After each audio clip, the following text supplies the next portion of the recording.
ஊழியக்காரர்கள் ஒவ்வொருவரையும் என் ஆண்டவரும் இரட்சகரும் இப்பறமா இருக்கிற இயேசு கிறிஸ்து நாமத்தினாலும் டெலிவரி மினிஸ்ட் சார்பாக உங்கள் அனைவரையும் அன்போடு இந்த அதிகாலை ஜெபத்தில் வாழ்த்து வரவேற்கிறேன். தொடர்ந்துமாக நான் இதோடைய வார்த்தை கூட கடந்து செல்ல போகிறேன். எங்கள் மத்தியில் பாஸ்டர் கிருபா அவங்க இருக்கிறாங்க. தேவனுடைய ஊடகம், கடவுளுடைய ஊடகம் என்கிறதான தலைப்போடு கூட நாங்கள் வேதத்தை நாங்கள் கற்றுக்கொண்டு வருகிறோம். Pastor, welcome pastor. இது உங்களுடைய பிரைஸ் தி லார்ட். கர்த்தருடைய பரிசுத்தமுள்ள நாமம் மகிமை உண்டாவதாக. ஆண்டவராய் இயேசு கிறிஸ்துவின் இனிதான இணைப்பில் இருக்கின்ற ஒவ்வொருவரையும் வாழ்த்துகிறேன். தொடர்ந்து நாம் ஆண்டுடைய வார்த்தையை நாம் கற்று வருகிறோம். கர்த்தருடைய கடவுளுடைய ஊடகம் என்பது பரிசுத்த வேதாகமத்தை குறித்து ஆராய்ந்து வருகிறோம். பிரியமானவர்களே, இந்த நாளிலே நாம் வேதத்தை அதிகமாய் ஆழமாய் ஆராய வேண்டும் என்று தேவன் எதிர்பார்க்கிறார். ஆராயாமல் நாம் எந்த விதமான தேவனுடைய ரகசியங்களை கண்டுபிடிக்க முடியாது. என்றால் தேவனுடைய வார்த்தை எல்லாருக்கும் விளங்காது, எல்லாருக்கும் புரியாது. குறிப்பா உலகத்துல கூடுதலாக படித்த கல்வி அறிவாளிகளை, அறிஞர்களை நீங்கள் இந்த வேதத்தை கொடுத்து இதனுடைய விளக்கம் என்னன்னு கேட்டால் அவர்களுக்கு தெரியாது. வாசிப்பார்கள் அல்லது மேலே தெரிகிறதை அவர்கள் சொல்லுவார்கள். ஆனா உள்ளுக்கு இருக்கிற ரகசியம் அது எல்லாருக்கும் தெரியாது. ஏற்கனவே நாங்கள் பார்த்திருக்கிறோம். ரகசியம் என்பது தேவனால் வெளிப்படுத்தப்பட வேண்டும். ரகசியம் யாருக்கு? எல்லாருக்கும் அந்த ரகசியம் என்று சொல்லுகின்ற பொழுது எல்லாருக்கும் அதை சொல்ல மாட்டார்கள். குறிப்பா உலகத்துல பார்க்கின்ற பொழுது யாருக்கு அந்த செய்தி தேவையோ அவர்களுக்கு மட்டும்தான் அவர்கள் அந்த செய்தியை கொடுப்பார்கள். ஏனென்றால் அது மற்றவர்களுக்கு தெரியக்கூடாது, மற்றவர்கள் அதை அறிந்து கொள்ளக்கூடாது என்பதுதான் ரகசியம். அப்படி என்றால் நீங்கள் கேட்கலாம், வேதம் எல்லாருக்கும் தெரிந்தால் நல்லதுதானே, எல்லாருக்கும் ரகசியத்தை வெளிப்படுத்தலாமே என்று நீங்கள் கேட்கலாம்.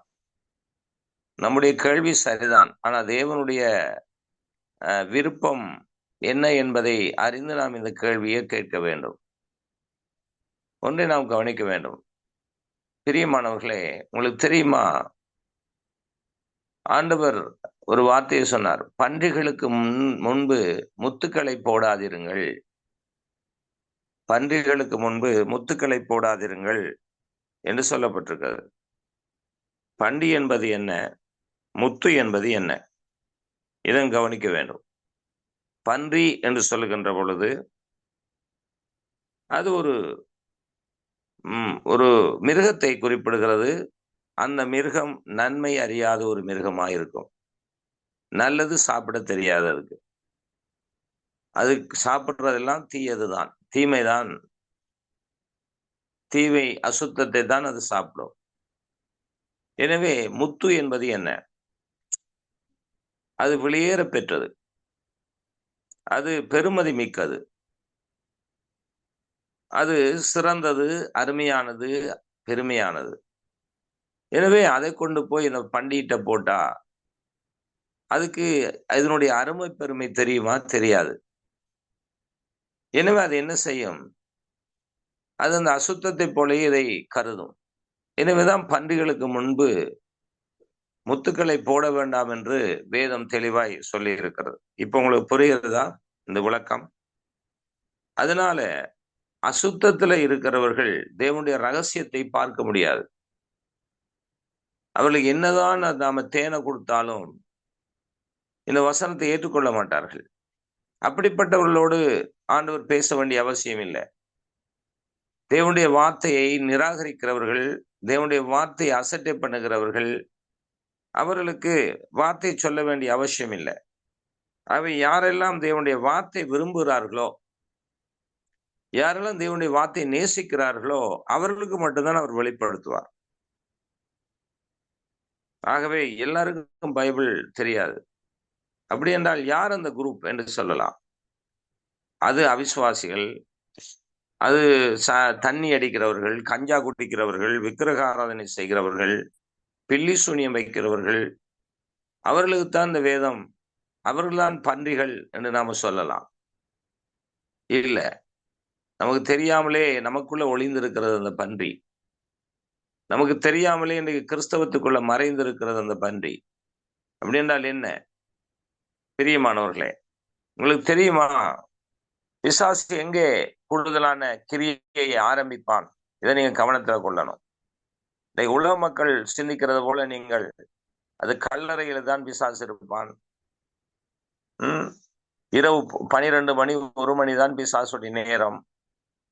அமாவாசை பருவங்கள் தான் பிசாசுடைய நேரம்.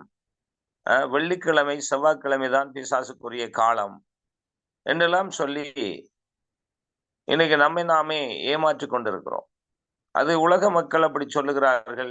அது அவர்களுக்கு தெரியல, அறியல. பிசாசு எந்த நேரம் கிரியை செய்வான்? அமாவாசை நாட்களிலே, பருவம் அமாவாசை நாட்களிலே கிரியை செய்வான். வெள்ளி சனிக்கிழமை கிரியை செய்வான் என்றெல்லாம் இன்றைக்கு கிறிஸ்தவத்துக்குள்ளே இருக்கிறது போதனை. இது தவறான போதனை. நான் உங்களுக்கு விளங்கப்படுத்துகிறேன்.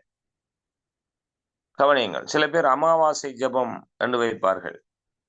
அப்படி வைப்பார்கள். அமாவாசை என்றுதான் இந்த பிசாசுடைய கீழே உச்ச நிலையில இருக்குமா? இந்த அமாவாசை என்று அவர்கள் உபவாசம் பண்ணி ஜெபம் பண்ணினால் கிரியைகளை அவர்கள் அளிக்கிறார்கள் என்று சொல்றார்கள். சில நேரம் வெள்ளிக்கிழமை, செவ்வாய்க்கிழமை இப்படிப்பட்ட நேரங்களிலே, நாட்களிலே பிசாசு கிரியை அதிகமா இருக்குமாம். எனவே இந்த வெள்ளிக்கிழமை உபவாசம், செவ்வாய்க்கிழமை உபவாசம் இருந்து ஜெபிப்பது பிசாசுடைய கிரியைகளை அழிப்பதற்கு ஏதுவாயிருக்கும் என்றெல்லாம் சொல்லுவார்கள். பிரியமானவர்களே, இது அறியாமையும் தெளிவின்மையும் முட்டாள்தனமான ஒரு பார்வையும். ஏனென்றால் பிசாசு எந்த நேரம் கிரியை செய்கிறான்? அவன் இரவும் பகலும் கிரியை செய்கிறான். அவன் எல்லா நாளும் கிரியை செய்கிறான். நீங்கள் நினைக்கிறது போல அந்த குறிப்பிட்ட டைமுக்கு அவன் கிரியை செய்கிறது இல்லை. நல்லா கவனிக்கணும். எந்தெந்த டைம்ல அவன் கிரியை செய்கிறான்? எல்லா நேரமும் அவனுடைய கிரியை இருக்கிறது. குறிப்பா எந்த இடத்துல அவனுடைய கிரியை கூடுதலாய், அவனுடைய பார்வை, அவனுடைய நோக்கம் எந்த இடத்துல கூடுதலாக இருக்கிறது உங்களுக்கு தெரியுமா? இதுக்கு ஒரு முன்னுதாரணம் ஏதேன் தோட்டம். பிசாசு தேவன் இருக்கின்ற இடத்துல, தேவனும் மனிதனும் ஐக்கியமா இருக்கிற இடத்துலதான் பிசாசுடைய அந்த பார்வையும் அவனுடைய நோக்கமும் அங்கே இருக்கும். ஏன்? அவன் யார்? முதலாவது பிசாசு யார்? அவன் தேவனால் படைக்கப்பட்ட ஒரு கேரும், தேவனுடைய தூதன், ஒரு பிரதானி. அவன் சிறந்தவன், ஞானத்தில் சிறந்தவன், அறிவில் சிறந்தவன், அழகில் சிறந்தவன் என்றெல்லாம் அவனை குறித்து சொல்லப்படுகிறது. அது மட்டுமல்ல, அவன் நன்றாக ஆராதிக்க திறமை பெற்றவன், இசையமைப்பிலே திறமை பெற்றவன், திறமை பெற்றவன். அப்படிப்பட்ட திறமையெல்லாம் கொண்டவன் தான் இந்த சாத்தான் என்று சொல்லப்படுகிறவன். தேவன் அவனை சபித்து கீழே தள்ளுகின்ற பொழுது இந்த திறமைகள் ஒன்றையும் அவர் எடுத்துக்கொள்ளவில்லை. இந்த திறமைகள் எல்லாம் அவன்கிட்ட இருக்கு. அந்த திறமைய இப்பொழுது தேவனுக்கு எதிராக அவன் பயன்படுத்துகிறவனாய் காணப்படுகிறான். அதனால பிசாசு கருப்பாயிருப்பான், கொம்பை வைத்து கொண்டு வருவான், கருப்பு உடைய போட்டு கொண்டு வருவான், பல்லு பெருசா இருக்கும், அலங்கூலமாயிருப்பான் என்ற பார்வை எல்லாம் இது பொய்யான பார்வை. அதே போலதான் அமாவாசை நாளில் இவனுடைய கிரியை இருக்கிறது. நடுநிசி இரவு 1 மணி 2 மணிக்கு பிசாசுடைய கிரியை இருக்கிறது. பகல் 1 மணி 2 மணிக்கு இருக்கிறது. அடுத்தது அந்த கல்லறையில கிரியை இருக்கிறது. வேப்ப மரத்துல இருக்கிறது, முருங்கை மரத்துல இருக்கிறது, புளிய மரத்துல இருக்கிறது, முச்சந்தியில இருக்கிறது, நாட்சந்தியில இருக்கிறது. இப்படியெல்லாம் தவறான பார்வை. இது பிசாசு ஏமாற்றுகின்ற பார்வை. இதை கிறிஸ்தவர்களாகிய நாமும் நம்புகிறோம். அநேகர் நம்புகிறார்கள். பிரியமானவர்களே, கொஞ்சம் கவனத்துல கொள்ளணும். கொஞ்சம் கவனம் எடுக்க வேண்டியவர்களா இருக்கிறோம். ஆகவே பிரியமானவர்களே, பிசாசு தந்திரங்களை நீங்கள் கவனிக்க வேண்டும். எங்கே அவனுடைய கிரியை இருக்கிறது? ஏதேன் தோட்டத்துல, தேவனால் படைக்கப்பட்ட மனிதர்கள் மத்தியில. அதுபோலத்தான் பிசாசுடைய கிரியைகளை நீங்கள் தொடர்ந்து ஆராய்ந்து வந்தால் அவன் அப்படியே தேவன் படைத்த அந்த உலகத்துல ஆதியாகமத்தை நீங்கள் பார்ப்பீர்கள் என்றால் அங்கே 6வது அதிகாரம் வரைக்கும் தேவனும் இருந்தார், பிசாசும் இருக்கிறான். பிசாசு மனிதர்களை வஞ்சிக்கிறான்.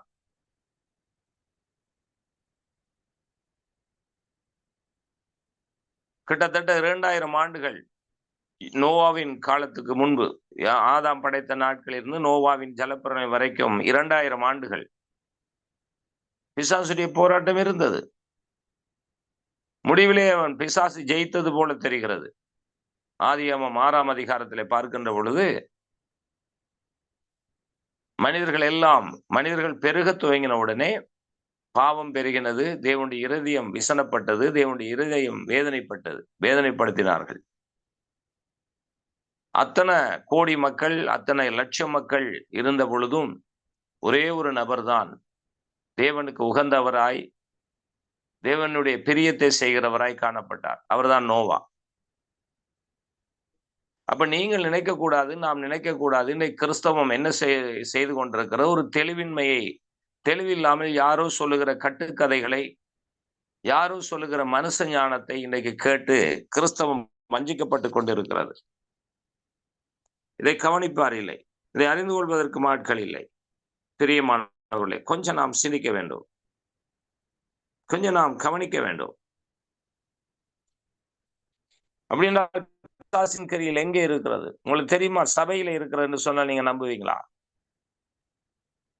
நம்பித்தான் ஆகணும். பைபிள் சொல்லுகிறது. இது விக்கிரக கோவில்களிலே என்று நாம் நினைத்துக் கொண்டிருக்கிறோம். எங்களை நாம் ஏமாற்றிக் கொண்டிருக்கிறோம். இல்ல, தேவனுடைய கிரி எங்கே இருக்கோ அங்க பிசாசுடைய கிரியும் இருக்கும். இதுக்குத்தான் முன்னுதாரணமாக மத்தேயு 13ஆம் அதிகாரத்தில் தேவன் அழகாக சொல்லி தந்திருக்கிறார்.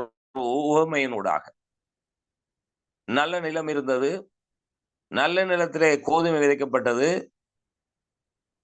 கோதுமை விதைத்தது மனுஷகுமாரன் என்று சொல்லப்படுகிறது. கோதுமை விதைக்கப்பட்ட இடத்துல களையும் விதைக்கப்பட்டது, ரெண்டும் ஒன்றாக வளருகிறது. இது எது? நல்ல நிலம் என்பது என்ன? 2 வகையாய் பார்க்கலாம். ஒன்று மனிதனுடைய இருதயம், இன்னொன்று சபை.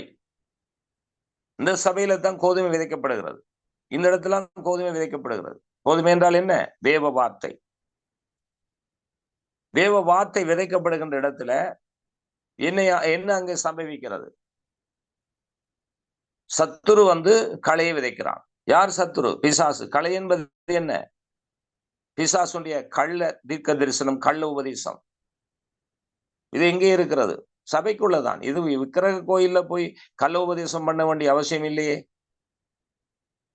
இயேசுவை அறியாதவர்கள் மத்தியில போய் கள்ள உபதேசம் பண்ண வேண்டிய அவசியம் என்ன இருக்கிறது சொல்லுங்க? அது ஏற்கனவே அவர்கள் அதுக்குள்ளே தான் இருக்கிறார்கள். அதுல ஒன்றையும் நாம அங்க ஒரு ஆச்சரியப்பட வேண்டிய அவசியம் இல்லை. அப்ப யாரிடத்துல பிசாசுடைய கிரிகள் அதிகமாய் தேவைப்படுகிறது? கிறிஸ்துவை அறிந்தவர்கள் மத்தியில, கிறிஸ்தவர்கள் மத்தியில, வேதத்தை படிக்கிறவர்கள் மத்தியில. பேசலாம். கேக்குதா உங்களுக்கு? கிளியரா இருக்கா? ஹலோ, எல்லாரும் ஒரு ஆமென் சொல்லலாம். ஒரு ஆமென் சொல்லலாம். ஆமென் ஆமென்.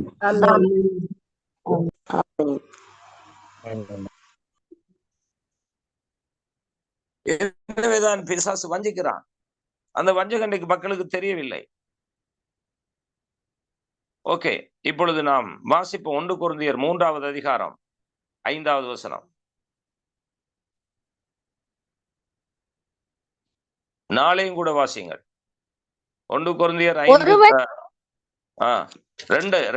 கொஞ்சம் இருங்கம்மா, கொஞ்சம் இருங்க. 1 கொரிந்தியர் 2வது அதிகாரம் 4வது வசனம். உங்கள் விசுவாசம் மனுஷருடைய ஞானத்தில் அல்ல, தேவனுடைய பலத்தில் நிற்கும்படிக்கு என் பேச்சும் என் பிரசங்கமும் மனுஷ ஞானத்துக்குரிய நயவசனம் உள்ளதா இராமல் ஆவியினாலும் பலத்தினாலும் உறுதிப்படுத்தப்பட்டதா இருந்தது. ஆமென். கவனிச்சிங்களா? என்ன பவுல் அப்போஸ்தலன் சொல்லுகிறார்? உங்கள் விசுவாசம் மனுஷருடைய ஞானத்தினால் அல்ல, தேவனுடைய பலத்தினால் நிற்கும்படிக்கு. அந்த நிற்கும்படிக்குன்றது புல் ஸ்டெப் பண்ண இல்ல, கமா பண்ணப்பட்டிருக்கு. இதெல்லாம் கவனிக்கணும். நீங்க புல் ஸ்டெப் இருக்கா, கமா இருக்கா, இதெல்லாம் கவனிக்கணும். சும்மா வேதத்தை சும்மா வாசிச்சுட்டு போறது இல்லை. சும்மா வேதத்தை எழுந்தமான போக்குல வாசிச்சுட்டு நாம ஏதோ கதை சொல்றது இல்லை. கணக்கு கொடுக்கணும். வேதம் போதிக்கிறது எல்லாராலும் முடியாது. தேவன் யாருக்கு வெளிப்படுத்த சித்தம் கொண்டாரோ அவர்கள் மட்டும்தான் அந்த வேதத்தை தெளிவாய் போதிக்க முடியும். பாருங்கள், உங்கள் விசுவாசம் மனுஷருடைய ஞானத்தினால் அல்ல. அவன் மனுஷருடைய ஞானத்தினாலும் விசுவாசங்கள் போதிக்கப்படுகிறது. தேவனுடைய பலத்தினால் நிற்கும்படிக்கு. தொடர்கிறது, என் பேச்சும் என் பிரசங்கமும் மனுஷ ஞானத்துக்குரிய நய வசனம் உள்ளதாயிராமல். பாத்தீங்களா? அப்ப இன்றைய பிரசங்கங்கள், இன்றைய பேச்சுக்கள் மனுஷர் ஞானமும் நய வசனிப்பு உள்ளதாக இருக்கிறது என்று சொல்லி வேதம் எங்களுக்கு ஒரு தெளிவூட்டலை கொடுக்கின்றது. புரியுதா உங்களுக்கு? விளங்குதா? பேசலாம், விளங்குதா? ஆமென். ஆகவே இந்த தெளிவூட்டலை நாம் கற்றுக்கொள்ள வேண்டும். ஏன்? மனுஷ ஞானம் என்பது என்ன? அந்த மனுஷனுக்குள்ள பிசாசு கிரியை செய்கிறான். அப்படின்னால் பிசாசுடைய கிரியை தான் அந்த மனுஷ ஞானம். நயவசனம் என்றால் என்ன? நயவசனம் என்றால் ஏமாற்றுகிற வசனம். நயவசனம் என்றால் ஏமாற்றுகின்ற வசனம் அல்லது மயக்குகின்ற வசனம். இதைத்தான் பிசாசு ஏதேன் தோட்டத்தில் செய்தான். இந்த விருட்சத்தின் கனியை புசிக்க வேண்டாம் என்று தேவன் சொன்னதுண்டோ? இந்த வசனம் தான் என்னது? நயவசனம். இல்லை, இல்லை, புசிக்கலாம். நீங்கள் புசிக்கிற நாளிலே உங்கள் கண்கள் திறக்கப்படும் என்று தேவன் அறிவார். உங்கள் கண்கள் திறக்கப்படும் என்று தேவன் அறிவார். நீங்கள் தேவர்களைப் போல ஆகிவிடுவீர்கள் என்று தேவனுக்கு தெரியும். எனவேதான் அவர் அந்த வசனத்தை, அந்த கனியை புசிக்க வேண்டாம் என்று சொன்னார். இது என்ன வசனம்? சொல்லுங்க, நீங்க பதில் சொல்லுங்க. இது என்ன வசனம்? ஹலோ, பகிர்ந்து கொள்ளலாம். இது என்ன வசனம்?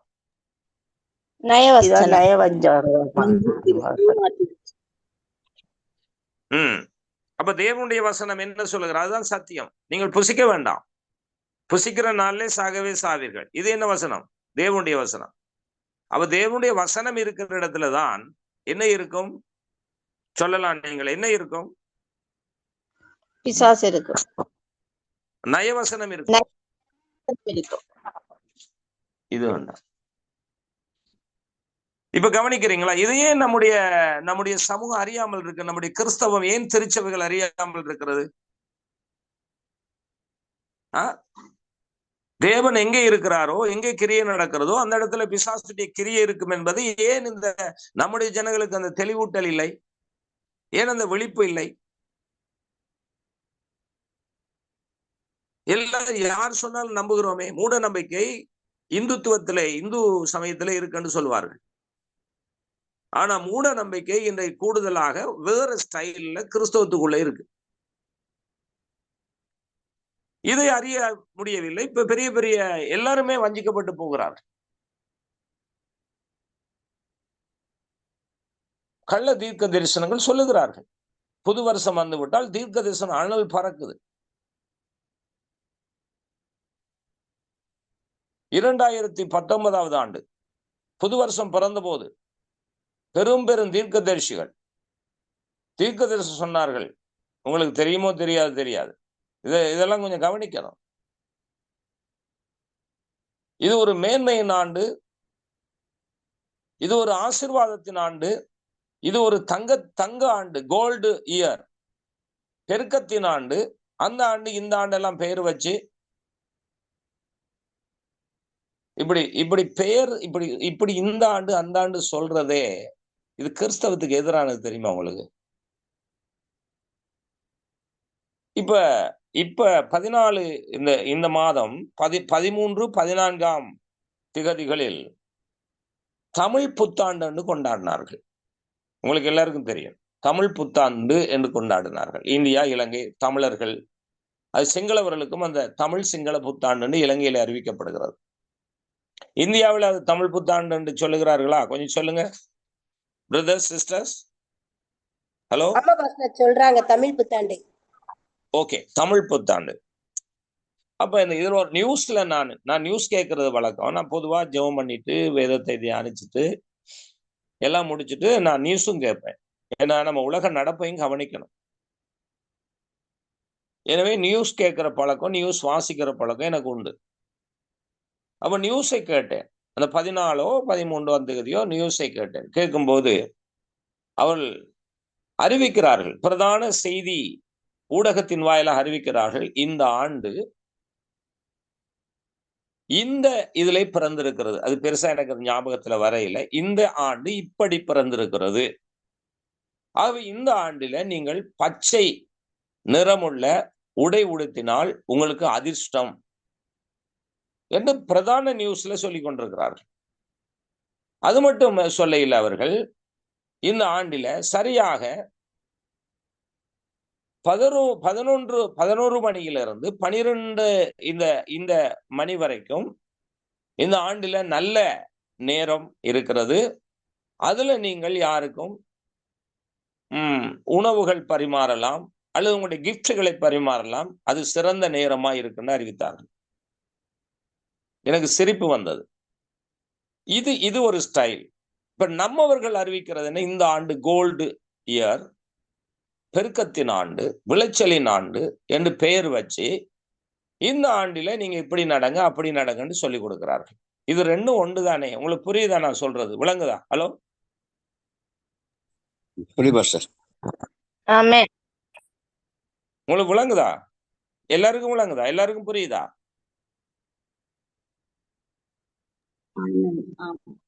ஒரு சிலருக்கு புரியல. என்ன அப்படியா? ஹலோ, புரியுது. ஓகே இது பாஸ்டர், ரெண்டும் ஓகே, ஒன்றுதானே? புரியுது. இது ரெண்டும் ஒன்றுதானே? இவன் வேற ஸ்டைல சொல்றான், அவங்க வேற ஸ்டைல சொல்றாங்க. சரி, 2019 ஆண்டு இந்த தீர்க்கதரிசனம் உரைக்கப்பட்டது. பெரிய பெரியவர்கள்லாம் சொன்னார்கள் 2019 தான் அது அழிவின் ஆண்டாக மாறினது. தெரியுமா உங்களுக்கு? யாராவது சொல்லுங்க, ஞாபகம் இருக்கா?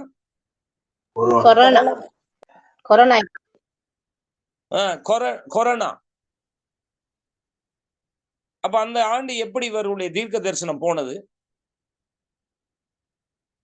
அதை சொல்லி அந்த பொய்ய சொல்லி ஏமாற்றப்பட்ட பொழுதும் ஜனங்கள் விழிப்படையல. ஜனங்களுக்கு விழிப்பு இல்லை. திரும்பவும் அதே தான் அவர் சொல்லுகிறவரும் அதே புருடாதான் விட்டு கொண்டிருக்கிறார். கேட்கிறவனும் அதையே கேட்டுட்டு ஆமென் அல்லேலூயா சொல்லிட்டு இருக்கிறான். ஆனா வேதத்தை கவனிக்கிறது இல்லை. இதுக்கு என்ன காரணம்? இதுக்கு ஒரு காரணம் இருக்கு. என்ன காரணம்? இது நாம கவனிக்கணும். வாசிக்கலாம். என்ன காரணம்? ஏசாயா 29வது அதிகாரம் 10வது வசனத்தை வாசிப்போம். ஏசாயா 29:10. Thank you Jesus. குயிக்கா வாங்க.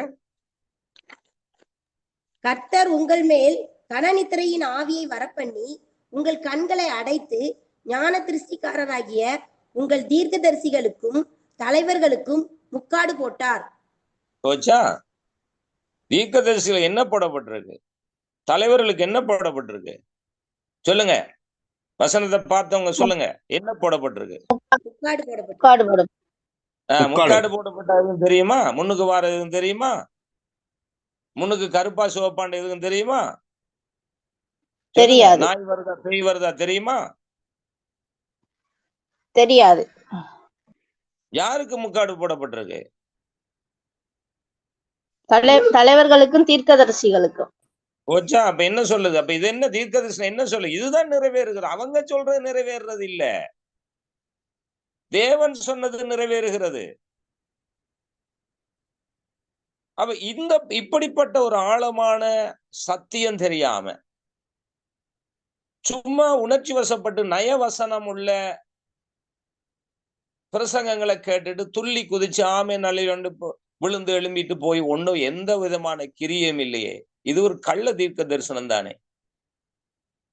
கொஞ்சம் யோசித்து பாருங்க. ஜனங்கள் கேட்க ஆசைப்படுகிறார்களே இந்த கள்ள தீர்க்க தரிசனத்தை. ஆனா உண்மையான தீர்க்க தரிசனம் என்ன? உண்மையான வசனம் என்ன? உண்மையான சத்தியம் என்ன? தேவனுடைய எண்ணம் என்ன? தேவனுடைய விருப்பம் என்ன?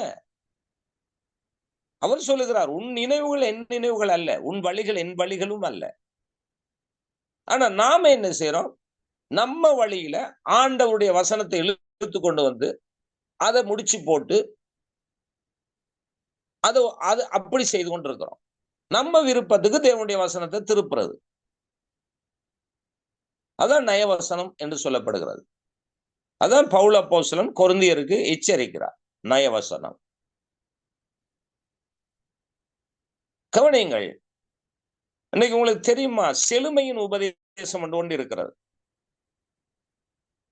இந்த செழுமையின் உபதேசக்காரர்கள், அது உங்களுக்கு எப்படி தெரியுது எனக்கு தெரியாது, கொஞ்சம் ஏதோ ஏதோ ஏதோ தெரிஞ்சதை நான் சொல்றேன். இந்த செழுமையின் உபதேசக்காரங்கள் என்ன சொல்றாங்கன்னா, நீங்கள் கஷ்டப்பட அவசியம் இல்லை, வியாதிப்பட அவசியம் இல்லை, துன்பப்பட அவசியம் இல்லை. அதுக்கு ஏற்ற வசனங்களை எடுத்துக்கொண்டு அவர்கள் நீங்க சாவதும் இல்லை என்று சொல்றாங்க, மரிப்பது இல்லை என்று சொல்றாங்க. அது ஒரு நிறைய அப்படி ஒரு வருகிறது, அப்படி பிரசங்கங்கள் இருக்கிறது. நீங்கள் சாவதில்லை, நீங்க இயேசுவை ஏற்றுக்கொண்டா சாக மாட்டீங்க. ஆனா அதனுடைய கருத்து வேற. என்னை விசுவாசிக்கிற மரித்தாலும் பிழைப்பான் என்ற கருத்து வேற. ஆனா இவங்க சொல்ற கருத்து, அதாவது இந்த பிசிக்கலி பிளஸ் அண்ட் பிசிக்கலி அப்படி என்றால் மாமிசம், மாமிச பிரகாரமாக சாவதில்லை என்று போதிக்கிறார்கள். ஆனா சொன்னவரும் செத்து போறார், சொன்னவருக்கும் வியாதி வருது, சொன்னவருக்கும் பிரச்சனை இருக்கு, சொன்னவருக்கும் போராட்டம் இருக்கு. அப்ப இது எது? கள்ள தீர்க்க தரிசனம். இதுக்கு நிறைய கும்பல் கூட்டம் கூட்டமாய் போகிறது. யோசித்து பாருங்கள். தேவன் எங்கே இருக்கிறார்? இந்தியாவில் 4 மாவடியில இருக்கிறாரா? அல்ல இந்தியாவில் சென்னையில இருக்கிறாரா? அல்ல இலங்கையில கொழும்புல இருக்கிறாரா? கண்டியில இருக்கிறாரா? எங்க இருக்கிறார்? அல்ல எருசலேம்ல இருக்கிறாரா? இஸ்ரவேல்ல இருக்கிறாரா? இஸ்ரவேலுக்கும் படையெடுத்து கொண்டு போனார்கள் கொஞ்ச நாள், புனித பயணம் உண்டு. அங்க போய் மண்ணை கொண்டு வாரது, தண்ணியை கொண்டு வாரது, பெரும் பெரும் தலைவர்கள். இப்ப போக சொல்லுங்க இஸ்ரவேலுக்கு. இலவசமா போங்கன்னு சொன்னாலும் ஒருத்தனும் போக மாட்டான். சும்மா ஐயா டிக்கெட் இல்லை ஏத்துறாங்களே எல்லாரும். புனித பயணம் எங்க? புனித பயணக்காரங்கள்ல எங்க? என்ன ஆச்சுது? வாயே திறக்காம வாயை மூடிட்டு இருக்காங்க. என்ன புனித பயணம்? மனிதன் புனிதனாவதை தேவன் விரும்புகிறாரா, புனித பயணத்தை விரும்புகிறாரா? சொல்லுங்க சிஸ்டர்ஸ், பிரதர்ஸ், சொல்லுங்க. புனிதமாகிறத விரும்புற. ஆமா, புனித பயணத்தை இவங்க மேற்கொள்றாங்களே, இது எங்க இருக்கு? இதுதான் அஞ்ஞானிகளிடத்துல காணப்படுகிறது. இதைத்தான் அவிசுவாசிகள் இந்து மக்கள் மத்தியில அல்லது முஸ்லிம் மத்தியில் அவர்களும் எங்க போகிறோம்? மக்கா போகிறோம், மதினா போகிறோம், அவர்களும் போய் கொண்டிருக்கிறார்கள். இதெல்லாம் அவர்கள் குருட்டாட்டத்தில் இருக்காங்க. நீங்க நினைக்கிற நம்மாட்கள் குருட்டாட்டத்தில் இல்லை என்று. பைபிளை தூக்கினா அல்லேலியா சொன்னா எல்லாரும் கடவுளோட பிள்ளைகளா? ஏன் நமக்கு நிதானிக்க தெரியறது இல்ல? ஏன் நம்முடைய பார்வை சரியானதா இருக்க இல்ல? திரும்பவும் வாசிங்க, நல்ல அருமையான வசனம். இதெல்லாம் எழுதி நீங்க உங்க வீட்டுல அட்டையில மாடு இதெல்லாம் பிரிண்ட் பண்ணி தர மாட்டாங்க உங்களுக்கு. பிரிண்டர்ஸ்ல எல்லாம் இதை பிரிண்ட் பண்ண மாட்டாங்க. இந்த ஏசாயா 29:10 நீங்க எழுதி வச்சு தொங்க விடுங்க. என்ன சொல்லுது? கர்த்தர் உங்கள் மேல் கனநித்திரையின் ஆவியை வரப்பண்ணி. ஆனா இவங்க என்ன அபிஷேகம் வல்லமை அங்க இங்கடான்னு ஓடி திரியிறாங்க.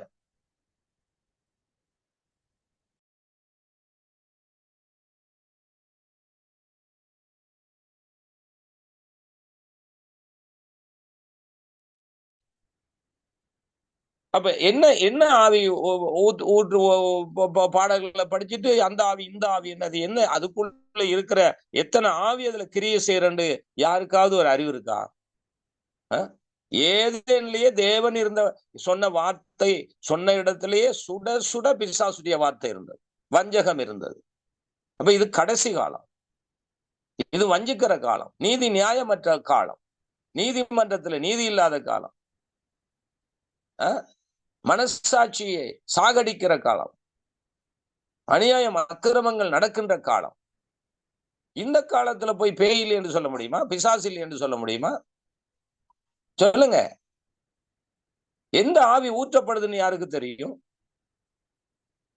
வசனத்தை கவனிக்கிற இல்ல, சத்தியத்தை கவனிக்கிற இல்ல, அபிஷேகம் ஆவியானவர் அங்கடா இங்கடான்னு போட்டு இழுத்து இப்படியெல்லாம் செய்கிறார்கள். சமீபத்தில் ஒரு நபர் இந்தியாவில் பிரபலமானவர், அங்க நீங்க இந்தியாவில் நீங்க பிரபலமான அவர் சொல்லுகிறார், அவர் வல்லமை அபிஷேகத்தை அவர் கொடுக்கிறாராம். அதுக்கு நீங்க முன்பதிவு செய்ய வேண்டும்.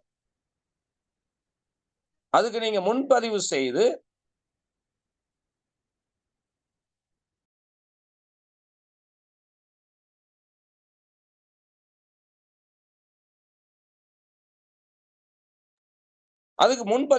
காசு கட்டி ஃபார்ம் நிரப்பி இந்த வல்லமை பெற்றுக் கொள்றதுக்கு நீங்க கியூல நிக்கணும். இதையும் நம்பிக்கொண்டு ஜனங்கள் போகிறார்கள். ஐயா, வல்லமை வரங்கள் அப்படியா தேவன் தர வேண்டும்? இந்த ஹீலிங் எடுத்துக்கொள்ளுங்களேன். ஹீலிங் யார் ஊடாக நடக்கணும் இருக்கு பைபிள். வாசிங்க மார்க்கு 16:17. மார்க்கு 16:17 வாசிங்க. விசுவாசிக்கிறவர்களால் நடக்கும் அடையாளங்கள் ஆவன. என் நாமத்தினாலே பிசாசுகளை துரத்துவார்கள், நவமான பாசைகளை பேசுவார்கள்.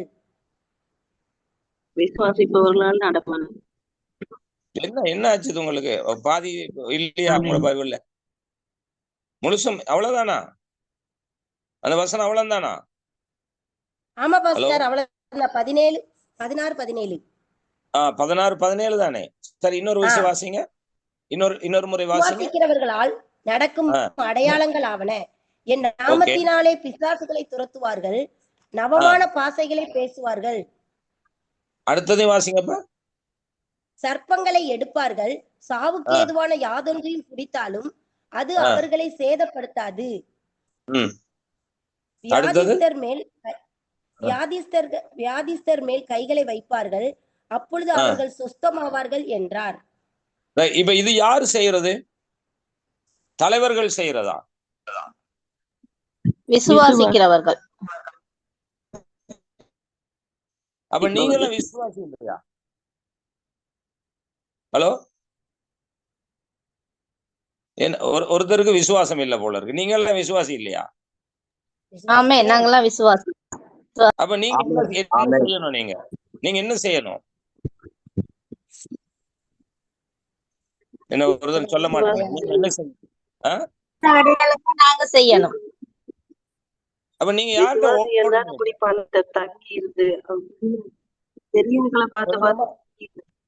கிளியரா சொல்லுங்கம்மா. சாமலர் சிஸ்டர் கொஞ்சம் கிளியரா சொல்லுங்க. சாரி பாஸ்டர், என்னன்னா நாங்க இந்த வசனம் இருந்தாலும் நீங்க எப்படி பாட்டி இல்லாட்டி நாங்க அந்த அப்படியே பெரிய ஆட்களை பார்த்து அதுலயே தாக்கி இருந்துட்டோம். யாரோ ஒரு பெரிய ஆள் வருது, யாரோ அதுக்கு நான் கீழ் படிச்சு அப்படி பழகிட்டேன் பாஸ்டர். பாத்தீங்களா? அதுதான் இன்றைக்கு இருக்க பிரச்சனை. அப்ப அவங்க தவறா நடத்துகின்ற பொழுது நம்ம தவறான பாதையிலையும் போக சான்ஸ் இருக்கு. அதைத்தான் ஏசாயா 29:10 சொல்லுகிறது. அவங்களுடைய தீர்க்கதரிசியுடைய தலைவர்களுக்கு முக்காடு போட்டு வச்சிருக்காரு. கணநித்திரையின் ஆவியை தேவன் வர பண்ணிருக்க. அவங்க பொய் சொல்றதுனால பொய்யின் ஆவி அவர்களுக்குள்ள விடப்பட்டிருக்கு. உங்களுக்கு தெரியுமா? சவுல் அரசன், ராஜா, இஸ்ரவேலின் ராஜா. அவனுக்குள்ள அந்த சவுலுக்குள்ள பரிசுத்த ஆவியானவர் இருந்தார். அவன் தீர்க்க தரிசனம் சொன்னான் என்று சொல்லப்பட்டிருக்கிறது. அப்படித்தானே? ஆனா பின்பு அவன் கீழ்ப்படியாம கர்த்தருக்கு விரோதமான காரியம் செய்ததுனால அவனுக்குள்ள அசுத்த ஆவி விடப்பட்டது. இருக்கா இல்லையா? கண்டீங்களா? பாத்தீங்களா? இருக்குது. அப்ப இதைத்தான் நீங்க கவனத்துல எடுக்கணும். சரியான முறையில அவர்கள் தேவனுடைய வார்த்தையை சரியான முறையில அறிவிக்காமல் இருந்தால், பரிசுத்த ஆவியை மிஸ்யூஸ் பண்ணாம இருந்தால், மிஸ்யூஸ் பண்ணினால் அவங்களுக்குள்ள ஒரு டிஃபரண்ட் ஸ்பிரிட் இறங்குது. ஒரு வித்தியாசமான ஆவியை தேவனே வர பண்றாரு. ஏன்? அவங்க பொய்ய விரும்புறதுனால. பொய்ய விரும்புறதுனால பொய்யின் ஆவியிலே விடப்படுகிறார்கள் என்று பைபிள் சொல்லுது. அப்ப இந்த பொய்யின் ஆவியை பெற்றவர்களும் பிரபலமாகி பெரிய கூட்டத்தை வைத்து பெரிய தீர்க்கதரிசனம் சொல்லி அற்புத அடையாளங்களை செய்து கொண்டிருக்கிறார்கள். இதை எப்படி அம்மா, எப்படி ஐயா கண்டுபிடிக்கிறது? முதல் தெரிஞ்சு கொள்ளுங்க. கர்த்தர் அற்புதம் செய்கிறவர் தான், நான் இல்லை என்று சொல்லல. ஒரு மனுஷன் விசுவாசத்தோடு அவன் ஜெபிக்கும் போது அற்புதம் செய்கிறார். அற்புதம் செய்கிற வல்லமை வரங்களும் கொடுக்கப்படுது இல்லை என்று சொல்லல. ஆனா அது சத்தியத்தின் அடிப்படையில இருக்கணும். கவனிக்கிறீங்களா? சத்தியத்தின் அடிப்படையில சத்தியமாய் இருக்கணும் அது. சரி, இப்ப ஒரு ஹீலிங் மினிஸ்ட்ரி செய்யறவர் இப்படி பிரசங்கம் பண்ணுகிறார்னு வைங்க. எப்படி? அங்க வருகிற மக்களுக்கு நீங்கள் இனி கவலைப்பட மாட்டீர்கள் என்று கர்த்தர் சொல்லுகிறார். இவர் இதை சொல்லும் போது உங்களுக்கு எல்லாம் பூரிப்பு வருகிறது. கையை தட்டுறீங்க, விசில் அடிக்கிறீங்க, எல்லாம் நடக்குது.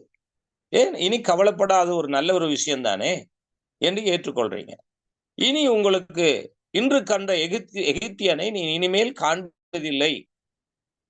அது ஒரு வசனம் இருக்கு, அது சொல்லப்பட்ட கருத்து வேற. இன்றைக்கு நாம பாடுகிற பாடலும் இன்னைக்கு நாம் கேட்கிற பிரசங்கமும் வாக்கு தத்துவமும் வேற. அதனுடைய சத்தியம் வேற, நாம கேட்கறது வேற. அவ இன்று கண்ட எகிப்தியனை இனிமேல் காண மாட்டான்னு எத்தனை தரம் பாட்டு படிச்சுட்டு முழு எகிப்துக்குள்ளேயும் நாம இருக்கிறோமா இல்லையா? எகிப்திலே இருந்து கொண்டு இன்று கண்ட எகிப்தியனை இனி காண மாட்டோம் பாட்டு படிச்சா அது நியாயமா? இது சரியா? சொல்லுங்க. இது எப்படி சாத்தியமாகும்? இருக்கிறதே எகிப்துக்குள்ள. ஆனா பாட்டு பாடுறோம் எகிப்தியனை காண மாட்டாண்டு.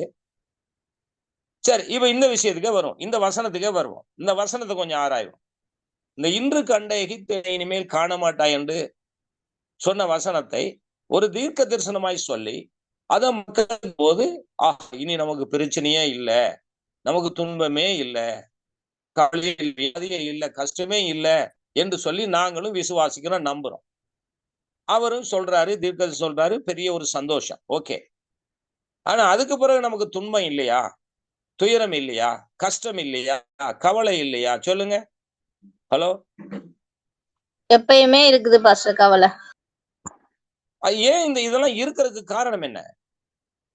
நமக்கு துன்பம் இருக்க காரணம் என்ன? ரெண்டு விஷயம் கவனிங்க. ஒன்று, நாம கர்த்தருக்கு கீழ்ப்படுகிறது இல்லை. இரண்டாவது, பிசாசு இருக்கிறான். இந்த பிசாசு என்றைக்குமே மனுஷனுக்கு நன்மை செய்வதில்லை. இந்த ரெண்டு காரணங்கள் இருக்கிறபடியால் இந்த தீர்க்கதரிசனம் எப்படி இவர்கள் சொல்வது சரியாகும்? இன்று கண்ட எகிப்தியனை இனிமேல் காண இல்லைன்னு சொல்லி பாட்டு படித்தாங்கதான். செங்கடலை கடந்து வருகின்ற பொழுது இஸ்ரவேல் ஜனங்கள் தம்புரை எடுத்துக்கொண்டு மிரியாம் தீர்க்கதரிசியினுடைய தலைமையில பெண்கள் எல்லாம் ஆடி பாடி இதெல்லாம் படிச்சு எல்லாம் பாடிக்கொண்டு தான் வந்தார்கள். அடுத்து என்ன செய்தார்கள் இஸ்ரவேல் ஜனங்கள்? சொல்லுங்க, யாருக்கும் புரியுதா? தெரியுதா? இந்த பாட்டு படித்த ஜனங்கள் அடுத்து என்ன செய்தார்கள்? அப்ப இந்த முறுமுறுக்கிறது எந்த ஆவி? எகிப்தின் ஆவி இல்லையா? இச்சிக்கிறது எகிப்தின் ஆவி இல்லையா? சத்தியத்துக்கு எதிராக காரியம் செய்கிறது எகிப்தின் ஆவி இல்லையா? மஞ்சுளா சிஸ்டர் மைக்க ஆஃப் பண்ணுங்க.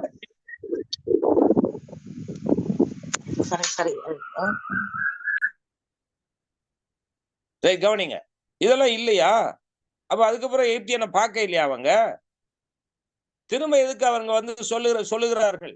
எங்க மலையில போயிட்டாரு யார்? எங்கட தலைவர் மோசே. அவர் மலையில போய் ஆண்டவரோடு காத்திருக்கிறாரு. 40 நாள் வரவில்லை. இஸ்ரவேல் ஜனங்களுக்குள்ள என்ன ஆவி வந்தது?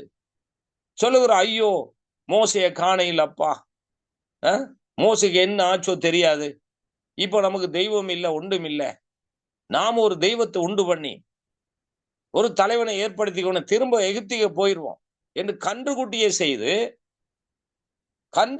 செய்து இதுதான் எகிப்திலிருந்து அழைத்து கொண்டு வந்த தெய்வம் என்று சொன்னார்களே. இதுக்கு என்ன சொல்றீங்க நீங்க? கொஞ்சம் பதில் சொல்லுங்க, மைக் ஆன் பண்ணி. எகிப்தின் ஆவி வர இல்லையா? இந்து கண்ட எகிப்தியனை இவர்கள் காணவில்லையா? சொல்லுங்க.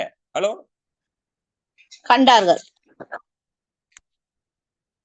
அப்ப இந்த காலத்துல நம்ம படிக்கிறது, நம்ம கேட்கறது இருக்குது, நம்ம பண்றதுல என்ன என்ன என்ன என்ன என்ன நடக்குது? ஹலோ, என்ன நடக்குது? இப்ப நம்ம மனசாட்சிக்கு தெரியும் நாம என்ன செய்யறோம், நமக்கு தெரியும் நம்ம யாருண்டு. எவ்வளவுதான் சத்தியத்தை கேட்டாலும் நம்மளால சத்தியத்துக்குள்ள நடக்க முடியுதா?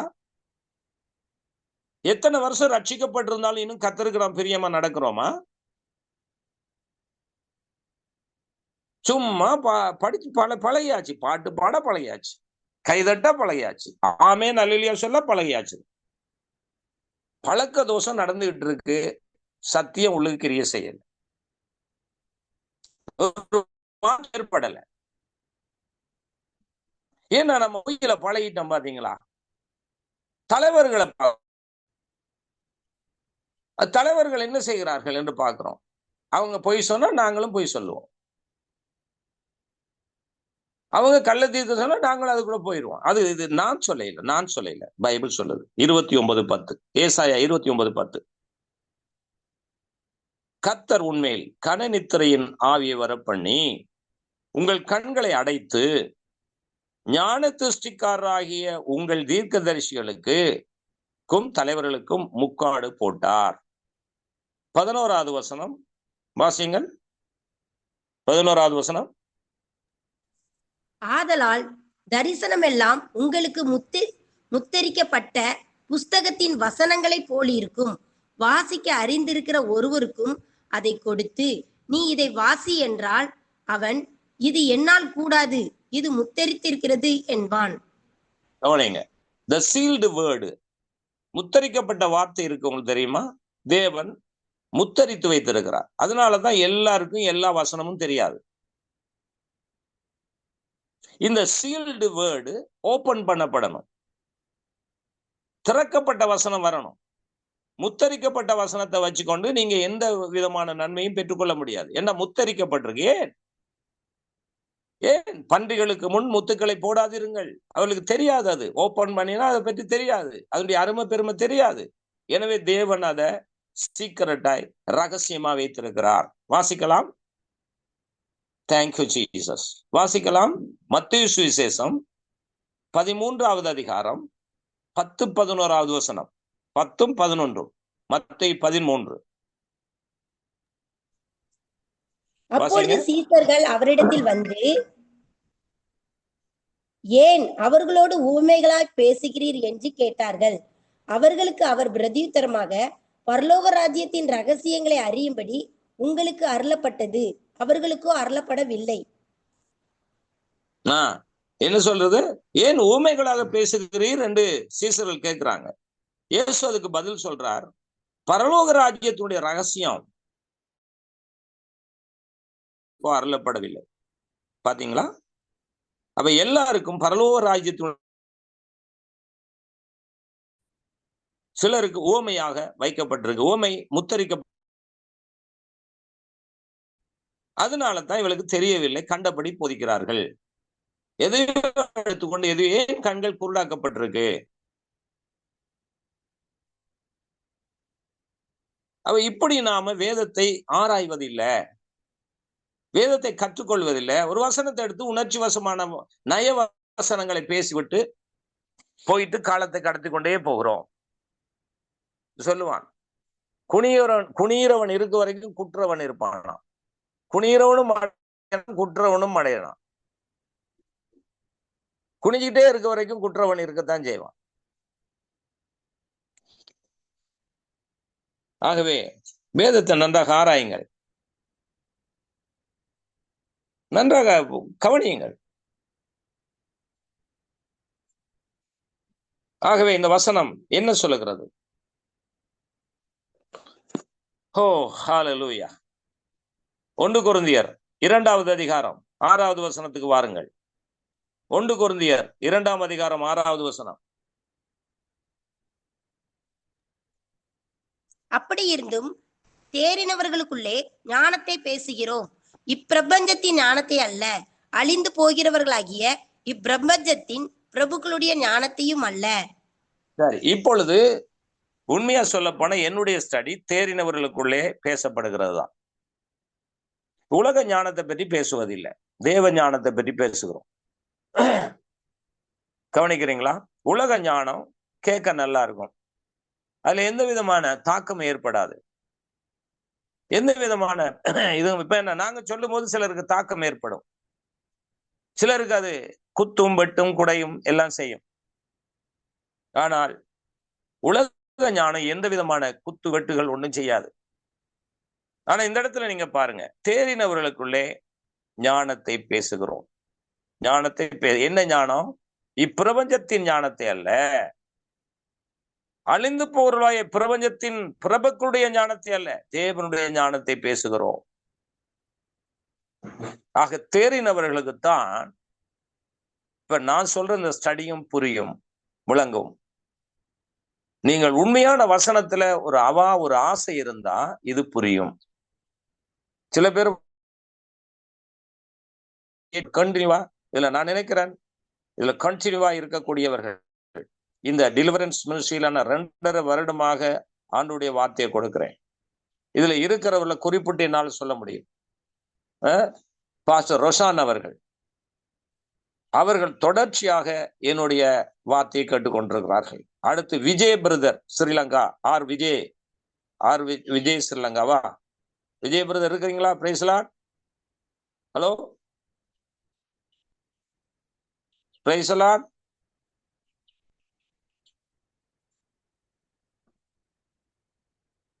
சரி, விஜய் பிரதர் அவரும் கண்டினியூவா கேட்கிறார். அடுத்து கீதா சிஸ்டர், இவங்களும் கிட்டத்தட்ட 2.5 வருடங்களாக என்னுடைய வார்த்தையை கேட்டுக்கொண்டிருக்கிறார் இந்த டெலிவரன்ஸ் மினிஸ்ட்ரியில. அதை விட நான் நேரடியா பிரசங்கம் பண்ணி 6-7 வருஷங்களாக கேட்கிற நபர்களும் இதுல இருக்கிறார்கள். தேவகுமார் பிரதர் இருக்க, சாந்தி சிஸ்டர், இந்த ஜோயல் என்ற ஐடியில வந்த பவா சிஸ்டர், இவங்கெல்லாம் கிட்டத்தட்ட 7-8 வருஷத்துக்கு மேல என்னுடைய வார்த்தையை நேரடியாக கேட்டுக்கொண்டிருக்கிறார்கள். கவனிங்க.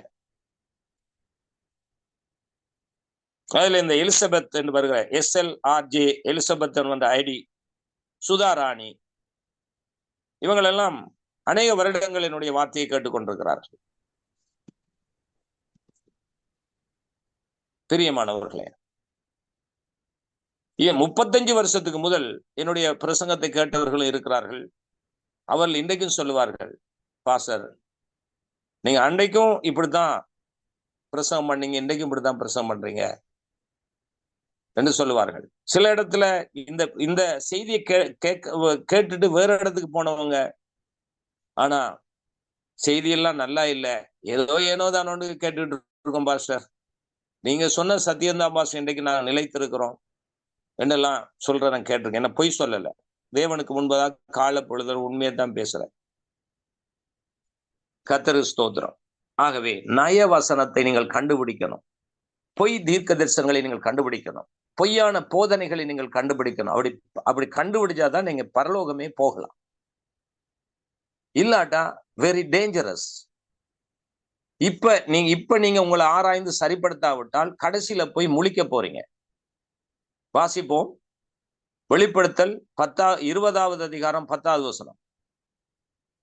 வெளிப்படுத்தல் 20:10. மேலும் அவர்களை மோசம் போக்கின பிசாசானவன் மிருகமும் கள்ள தீர்க்கதரிசியும் இருக்கிற இடமாகிய அக்கினியும் கந்தகமுமான கடலிலே தள்ளப்பட்டான். அவர்கள் இரவும் பகலும் சதா காலங்களிலும் வாதிக்கப்படுவார்கள். கவனிச்சீங்களா? அங்க கள்ள தீர்க்கதரிசி இருக்கா? கள்ள தீர்க்கதரிசி யாரோட இருக்கிறாரு? யாரோட இருக்காரு சொல்லுங்க. வசனத்தின்படி யாரோட கள்ள தீர்க்கதரிசி யாரோட இருக்கிறாரு? இப்ப பிசாசு. பிசாசோட இருக்கிறாரு, மிருகத்தோட இருக்கிறாரு. இப்ப நம்ம கள்ள தீர்க்கதரிசி பின்னால போனா நாங்க எங்க இருப்போம்? சொல்லுங்க. பிசாசோட தான். அதுக்குதான் ஆண்டவர் உங்களை நேசிக்கிறனால தெளிவுள்ள வார்த்தையை கொடுக்கிறார். உங்களுக்கு புரியுதா? கேக்குதா? ஆமென். ஓகே, நான் நிறைவு செய்கிறேன். யாரா ஃபீட்பேக் தரவிருக்கிறீங்களா? பாஸ்டர் ரோஷான், நீங்க பொறுப்படுங்க, ஃபீட்பேக் கேளுங்க, நீங்களும் சில வார்த்தைகளை சொல்லி நிறைவு செய்யுங்க. Okay, god bless you. மீண்டும் சந்திப்போம்.